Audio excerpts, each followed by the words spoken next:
Chapter 14. Fire and Water.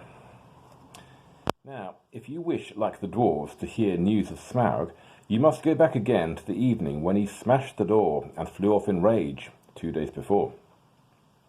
The men of the lake town Esgaroth were mostly indoors, for the breeze was from the black east and chill, but a few were walking on the quays and watching, as they were fond of doing, the stars shine out from the smooth patches of the lake as they opened in the sky. From their town, the lonely mountain was mostly screened by the low hills at the far end of the lake, through a gap in which the running river came down from the north. Only its high peak could they see in clear weather, and they looked seldom at it, for it was ominous and drear even in the light of morning. Now it was lost and gone, blotted in the dark. Suddenly it flickered back to view. A brief glow touched it and faded. "Look," said one. "The lights again. Last night the watchman saw them start and fade from midnight until dawn. Something is happening up there." "Perhaps the king under the mountain is forging gold," said another. "It is long since he went north. It is time the songs began to prove themselves again." "Which king?" said another with a grim voice. "As like as not is the marauding fire of the dragon, the only king under the mountain we've ever known." "You're always foreboding gloomy things," said the others. "Anything from floods to poisoned fish. Think of something cheerful." Then suddenly a great light appeared in the low place in the hills, and the northern end of the lake turned golden. "The king beneath the mountain!" they shouted. "His wealth is like the sun, his silver like a fountain, his rivers golden run. The river is running gold from the mountain," they cried, and everywhere windows were opening and feet were hurrying.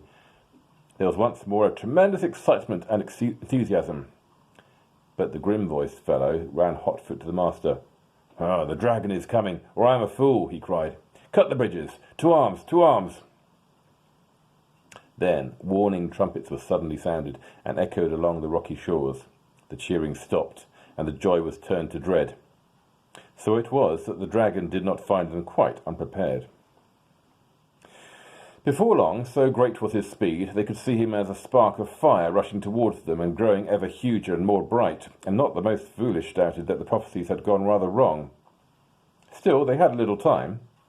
Every vessel in the town was filled with water, every warrior was armed, every arrow and dart was ready, and the bridge to the land was thrown down and destroyed before the roar of Smaug's terrible approach grew loud, and the lake rippled red as fire beneath the awful beating of his wings. Amid shrieks and wailing and the shouts of men, he came over them, swept towards the bridges, and was foiled. The bridge was gone. His enemies were on an island in deep water, too dark and deep and cool for his liking. If he plunged into it, a vapour and a steam would arise enough to cover all the land with a mist for days. But the lake was mightier than he. It would quench him before he could pass through. Roaring, he swept back over the town. A hail of dark arrows leapt up and snapped and rattled on his scales and jewels, and their shafts fell back, kindled by his breath, burning and hissing into the lake. No fireworks you ever imagined equalled the sights that night. At the twanging of the bows and the shrilling of the trumpets, the dragon's wrath blazed to its height, till he was blind and mad with it. No one had dared to give battle to him for many an age, nor would they have dared now, if it had not been for the grim-voiced man, Bard was his name, who ran to and fro, cheering on the archers and urging the master to order them to fire to the last arrow.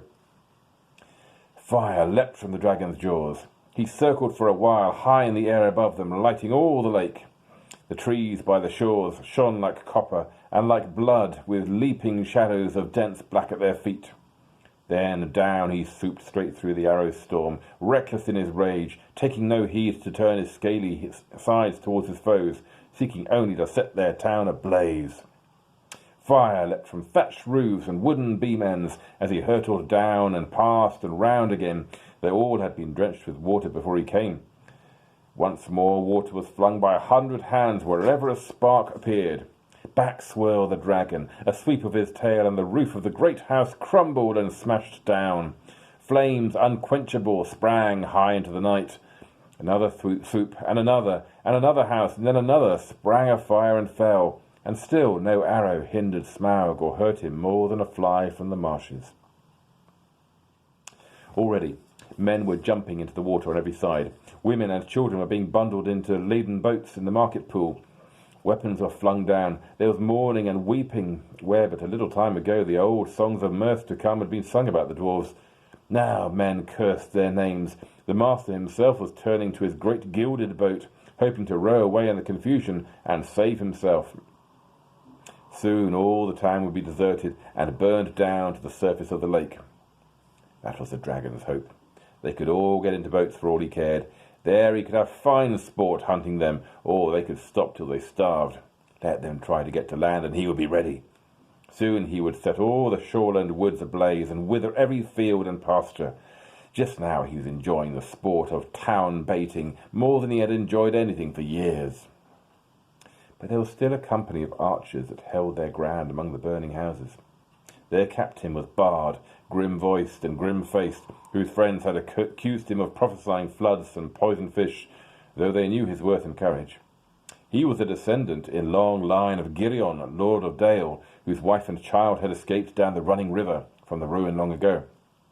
Now he shot with a great yew-bow till all his arrows but one were spent. The flames were near him. His companions were leaving him. He bent his bow for the last time. Suddenly, out of the dark, something fluttered to his shoulder. He started, but it was only an old thrush. Unafraid, it perched by his ear and brought him news. Marvelling, he found he could understand its tongue, for he was of the race of Dale. "Wait, wait," it said to him. "The moon is rising. Look for the hollow of the left breast as he flies and turns above you." And while Bard paused in wonder, it told him of tidings up in the mountain and of all that it had heard. Then Bard drew his bowstring to his ear. The dragon was circling back, flying low, and as he came the moon rose above the eastern shore and silvered his great wings. "Arrow," said the bowman, "Black Arrow, I have saved you to the last. You have never failed me, and always I have recovered you. I had you from my father, and he from of old. If ever you came from the forges of the true king under the mountain, go now, and speed well." The dragon swooped once more, lower than ever, and as he turned and dived down, his belly glittered white with sparkling fires of gems in the moon. But not in one place. The great bow twanged. The black arrow sped straight from the string, straight for the hollow by the left breast where the foreleg was flung wide. In it smote and vanished, barb, shaft, and feather, so fierce was its flight. With a shriek that deafened men, felled trees, and split stone, Smaug shot spouting into the air, turned over, and crashed down from on high in ruin. Full on the town he fell. His last throw splintered it to sparks and gleeds. The lake roared in. A vast steam leapt up, white in the sudden dark under the moon. There was a hiss, a gushing whirl, and then silence. And that was the end of Smaug and Esgaroth, but not of Bard.